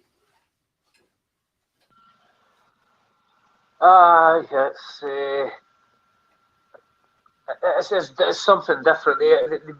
Aston beat us this season, and for me, when you're trying these kind of mad formations, they absolutely will get results. Whether you can maintain form with the players that he's got in said positions, I don't know if they'll be able to. They could make like 5th, 6th if they keep performing top tier. But for me, I don't think they're going to be challenging. I don't think that they've got these transfers were insane. I've never spoke to Mike in my life. Never done any business with him. So I was a bit miffed that he gave all his players away to other managers in the geek clique, shall we say? So He done casuals. You're suggesting underhand shenanigans between certain sides? Absolutely, mate. Absolutely, 100%, 100%. But no, if it's players he likes, and like the guys with Jeff Whitley and stuff, I never thought I'd see him in the Super League. So fair play for playing like that. But no, I don't think there's enough quality to like maintain a proper challenge for the Super League. But it's a bit different, and that's good. That's good. Okay. A score prediction for the final time this evening, please, sir? I'm going to say 2-1 Gazelles. 2-1 Gazelles is the prediction. Half an hour gone with virtually nothing of note happening. But Jan Cheddar with his first goal for Asta makes it 1-0. Not like Campbell to claim conspiracy. Strange, says Duggan. 43 on the clock, still 1-0. Kivu goes in the book. And there's the half-time whistle. Almost nothing other than the goal happened in that half. Gazelles have had 0 shots on goal. Asta deservedly lead, the only side creating anything. Let's start with the home side, Ian. Have they caught Gazelles on a good day, do you think? They've been impressive. Gazelles have done literally nothing. Headers one poor, tackles one poor. I mean, they're absolutely dominating them. So huge credit to Asta. You have to say that they've blown them away basically. I know it's only 1-0, but they seem to be on top. Salas for a 6 is the only thing letting him down, but he's got Bergkamp there who he could bring on. I know he doesn't. He's not shy for mixing it up, but I don't really want to be mixing too much stuff up at this time. No, but it's a great half for Astor, so Gazelles have got a lot of work to do here. A great half for Astor, an absolutely abysmal half for Gazelles. I mean, somehow Phil Neville is rating an 8, as is Barthez, but everyone else is a 6 or lower. Nicky Ferenc and Rivaldo on a 5. So few touches of the ball between the squad as well. I'd be very, very disappointed if I was Dan. That's it. Well, this is the fear. This is the kind of thing that was. I mean, everybody can have a bad game, but this would be what I would sort of expect for these group of players. But Dan hasn't been getting this, so this was the worry when these big men didn't turn up. I mean, he had to have Rivaldo on top form. He had to. I mean, Data's always going to get a 6, so you can kind of write him at that. But the other guys like Hussein, Seedorf, Phil Neville, and that have been doing well. Phil Neville getting an 8 there, but that's what he had to do. Had to have every week, so it's not too much a surprise. Again, I said after the crazy formations can work, but a lot to do here for the Gazelles. So we paused the game on 64 minutes, still 1-0 to Astor. They went unchanged. Dan made the one change, Arca coming on, and longer arrows on the wing backs. It's yet to offer any dividends, but they do have an attacking corner. Taribo West on his own, rating a 9 at the 64-minute mark. Fascinated that there's still no arrows within this Astor squad. Condition, no issues. Etu proving a point when I said that I don't like him in centre midfield, having a reasonable game in there as well. You mentioned they got Zanetti there on the bench if they want to sharpen things up defensively. Bergkamp and Bridges to offer a more attacking intent if Mike feels it's warranted. It's looking like they're just having a competent performance. One at the back again can work. Perez has dropped into a 6 as well. Salas, I have personally been looking for something there. He's bringing Bergkamp on for Salas, I think. He is, yeah. Bergkamp on the Salas, and the wingers have swapped sides. That's fair.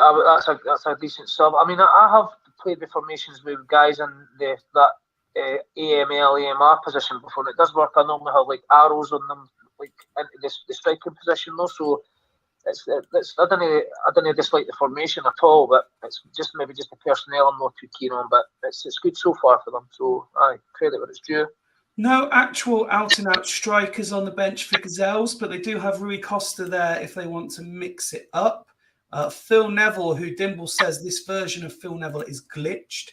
He's rating a 9 at this point, but it's so many 6s, isn't there? There is, and he's got Rui Costa there, but I wouldn't be surprised if we see Rui Costa coming off for Nicky Ferenc, or it could really be for anybody. As you say, there's that many 6s, but I would imagine it'd be Nicky. Phil Neville, he has been great for him, to be fair, but again, has he got? I know Dan doesn't really alter for that formation too much. I mean, he's got a lot of faith in it, but at this stage, he's done nothing. You would maybe have to look at moving 2 up top, because I think the one striker against the one at the back, Taribo West is obviously dominating Hussein, isn't he? He is indeed. So that is the only change for Dan. We go 1-0 with half an hour still to play in this fixture. Astor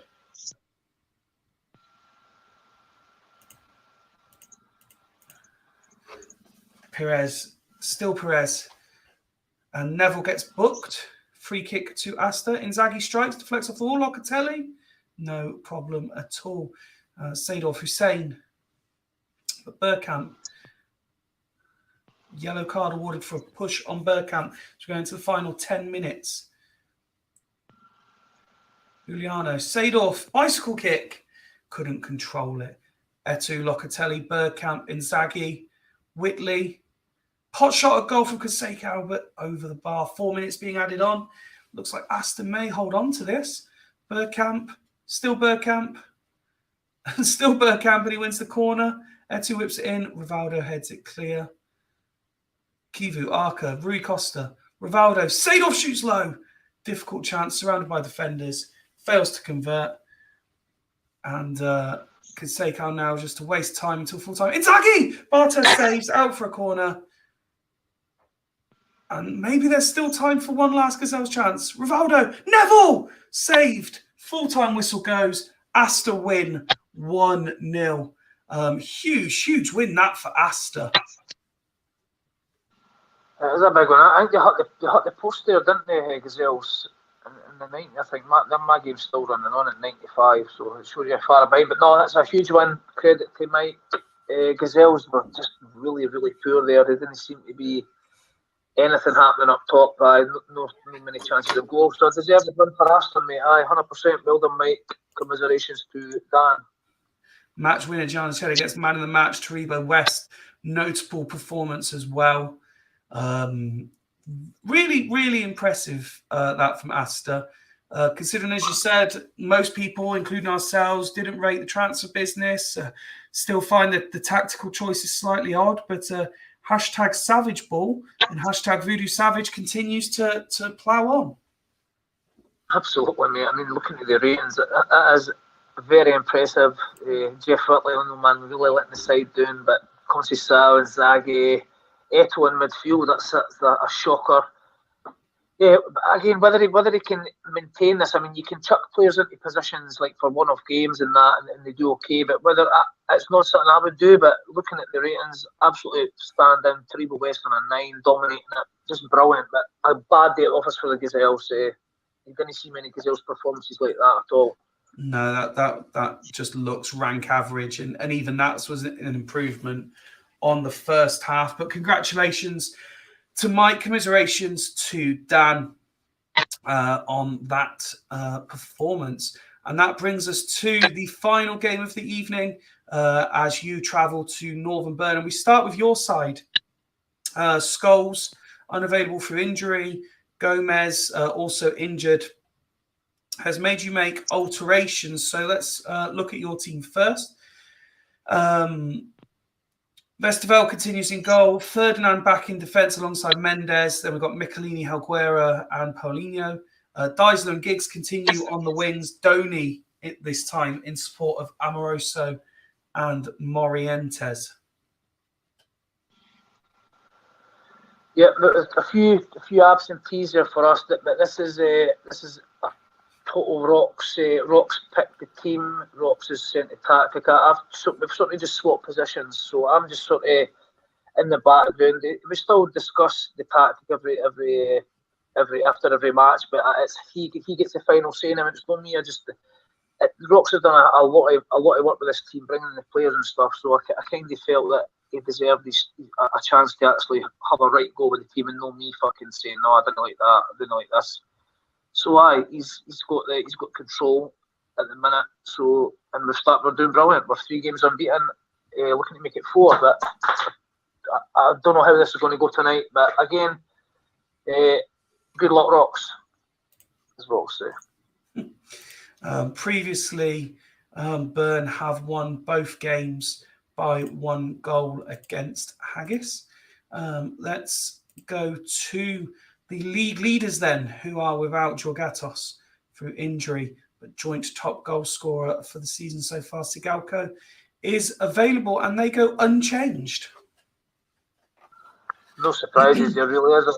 I know if people are going about Sigalko, FC and stuff, but it really is a galactical side for me. He's fucking got an abundance of fucking talent there. The only... Is there a weak spot? Kiotis can sometimes be poor, but he's been great for him, to be honest. I mean, This is the best 11. This is the best 11 in the league, without question for me. I mean, he's got quality. He's in MC, JLS. He's just got an outstanding team, and he should really be looking to finish top in first and win the thing for me. But has he got enough outside of his starters? Like, his bench looks pretty good to me there as well. It's a good fucking bench. He's got a class centre half, class midfielder. But again, outside of the easily the best 15 we've seen tonight. I would agree 100%. That really is. It's quality in every area. So this is a tough game. This.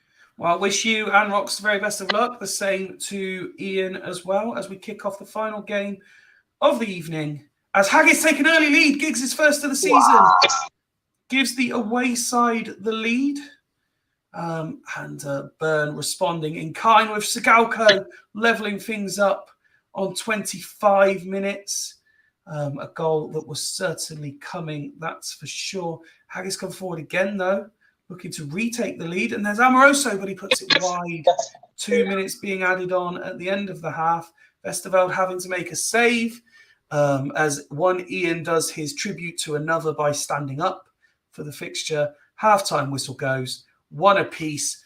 Byrne dominating. Haggis 2 attempts on goal, 1 on target, 1 scored. Byrne creating 6 opportunities in that half, 5 on target, just the 1 goal. Tackle completion, just a sliver over 50%, Iain. Slight concern? Slightly concerned, mate. Just a bit. It looks like they pummeled us, really. I think we're only one or only 2 shots went in. As the keeper made a mistake or something, I don't know, but you've always got to be concerned when you're up against that. It'll be interesting to see what Rox does here, but no, at least we've scored. That was a bonus. So aye, but again, this is a Rox tactics. I've not even seen the tactic like what the ins and outs yet. So aye, interesting. But if we can get a draw here, it'd be fucking amazing. Well, I've had the Byrne stats up on the screen there. Iain has already gone as is. Only Jeremy's of all players rating below a 7. But as you say, Byrne did look very lively in that half. But your side did take the lead. And Rox said, as expected, lovely. When you see the substitutes available, do you expect him to make any changes? I don't think so at this minute. Figo's always worth a shout. Maybe that's something to look at 60. Donny on a 6 is a bit disappointing. Michelini on a 6 is surprising. The rest doing pretty well. We're playing good. We're going to need to play well here. I wouldn't be surprised to see Donny getting hooked at 60 for Figo or something like that. But again, if we could hold on here, it'd be a fantastic result. Really would. Well, let's just give Rox another 20 seconds or so to confirm any changes. Otherwise, we will go as is to 60. The Donny for Figo swap is the one we're looking for. But will that be at 60 or at half time?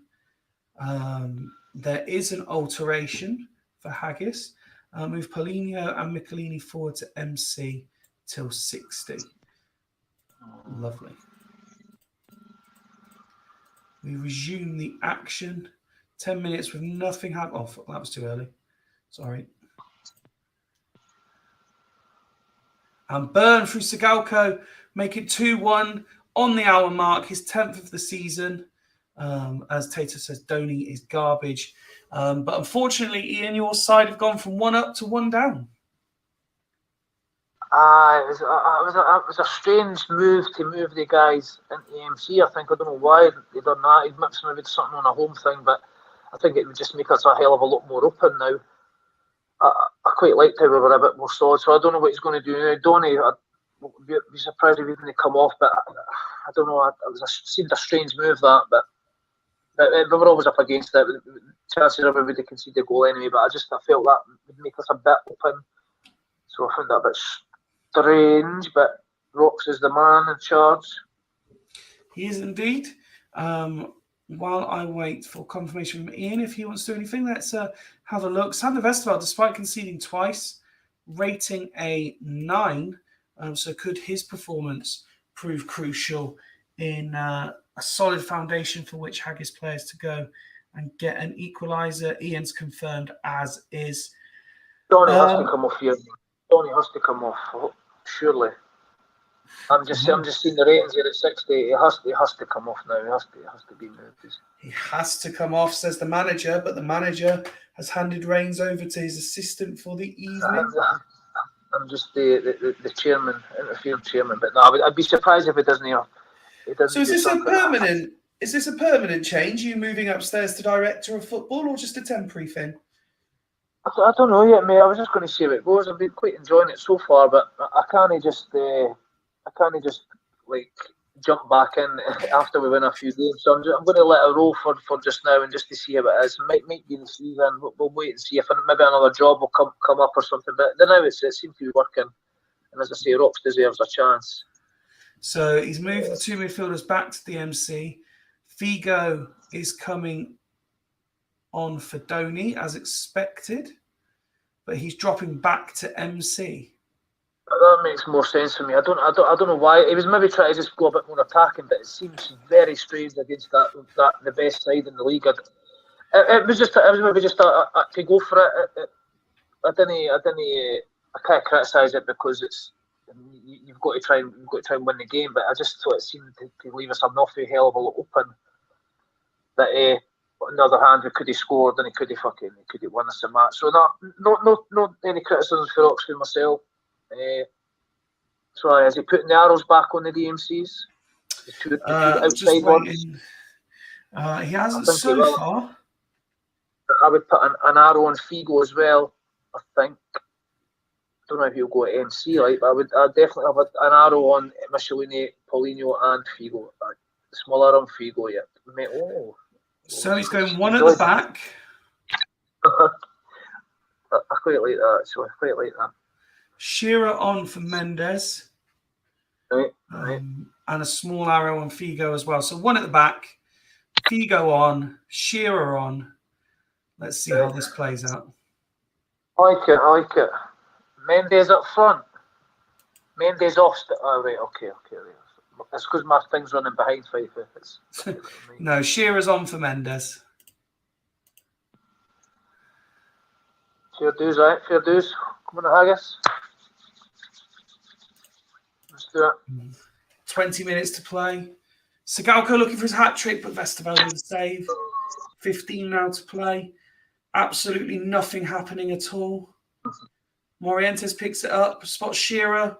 Shearer goes on for goal. Corner kick, which Shotis catches and plays out to Zayaleas, who feeds Carlos. And still Carlos. Kuhl now. Ferguson, but Helguera intercepts. And now Giggs. Michelini, Deisler, but Hippier in the way. Michelini gets a yellow card. 5 minutes to play plus stoppage time. Last five. Come on. 4 minutes to be added on. 88th minute, Kuhl comes forward. Sigalko, but Vesterveld again. Free kick to Haggis for offside. Banana shot, but Shotis were into injury time. Haggis has started to apply a bit of pressure. Can they force one over the line in injury time? Deisler, Shearer! And there's the equaliser. And there's the full-time whistle. And the final match of the night ends. Northern 2, Haggis 2, Shearer in injury time. You just applied the pressure that last sort of 5 or 6 minutes, Iain, and Alan Shearer it was who scored the equaliser. Superb. Hard lines, Iain. My stream's running away behind, so I was miles away, but no, that's a superb. I mean, we got our arses tanked there for most of the game. That's a great win. Great win, Rocks. Fantastic, a great win. A great draw. That feels like a win. Doesn't it? Brilliant. That's a really good point after getting our arses tanned. No, well done, Rocks. Brilliant. Hard lines, Iain. Good game, mate. So we're just looking at the burn stats here. Sigalko. No surprise seeing him get man of the match after his brace. Missed 1 or 2 opportunities for a hat-trick as well. Contra also rating a 9. Solid ratings throughout for Burn. Iain saying well played, Haggis deserved. Felt like it was coming. Those ratings, though, I think if Burn play like this every week, they win more times than they don't. Sander Vesterveld also rating a 9. As did Paulinho Santos in the end. Shearer had 3 attempts in the half an hour he was on, getting all of them on target and crucially scoring the equaliser. Decent ratings for your side as well, Iain. You must be delighted.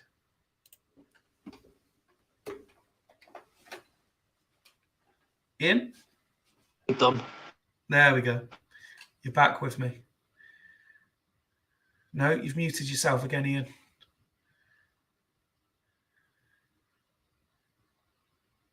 Ian, you've You there, mate? Sorry. Yeah, there you go. It's my head Bluetooth headphones running to battery. That's what it was. I was just giving an amazing full-time speech here. You've missed it forever now. But no, credit to Rox there, because the changes that he made clearly fucking kept us in the game long enough. Personally, I didn't think we would have got in it for that game, but that's a huge point there, because Northern Bun are the best side in the league. Shigalco man of the match. Credit to Rox.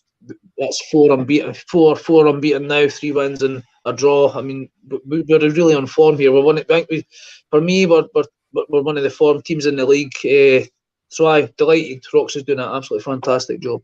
Duggan saying Haggis been the worst team the last 2 games and come away with 4 points. That's the stuff of serious teams, to be fair.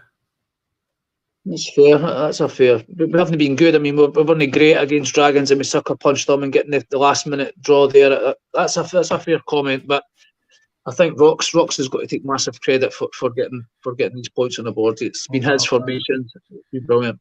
Hard lines here. Classified results then: Astor 1, Gazelles 0, Dragons 1, Celtics 0, Fulchester 0, Badgers 1, Burn 2, Haggis 2, Triple P 1, Bostock 2, Vikings 0, Casuals 0, and Rose 0, Coast 2. Leaves the league table looking like this: Burn on top on 19 points, Coast just 1 point behind on 18, then a 4-point gap to Haggis in third on 14. Then we have Fulchester 13, Casuals and Gazelles make up the top 6 on 12. Just a point behind are Stanley on 11, a further point back, Vikings, Badgers and Astor all on 10. Dragons within a win of the dotted line as well on 9. Triple P 2 points further back on 7. Rose and Celtics at the bottom of the table, both on 6 points. Next time round, Wednesday nights, isn't it now, the Super League? Astor, Triple P, Dragons versus the depleted Badgers, Fulchester's Gazelle, Burn versus Stanley, Vikings, Celtics, Casuals, Coast, and Rox's Haggis travel to Stee's White Rose. I will very quickly click through these player stats for people. Ian, any final comments from yourself on what you've seen this evening? No, for what I've seen, in a different dimension type thing. I was miles behind it, but I couldn't really enjoy that Fyfie. My laptop was running about fucking 2 minutes behind what you were saying, but I was just trying to see what I could see. But congratulations to all the winners. There's a few teams that are looking dangerous, but no, I'm still enjoying it. It was good to have you back. It's good to have a bit sort of the old guard still floating about and stuff. It was good, mate. Thoroughly enjoyed it. I just a pity about the technology still a bit out my grasp. Mate, it wouldn't be a stream with you on without a technological glitch. That's true, mate. That's very true. Thank you very much for your time this evening. Thank you very much to everyone who joined in the chat. I will see you again in 2 weeks' time. But the Super League, again, I'm pretty sure Wednesdays now, isn't it? Super League will be back Wednesday. I'm going to work on those packs now and finally eat the Monster Munch. Thank you very much for joining. Thank you, Ian, as well, from Super League HQ. Wishing you a very, very good night. Cheers, man.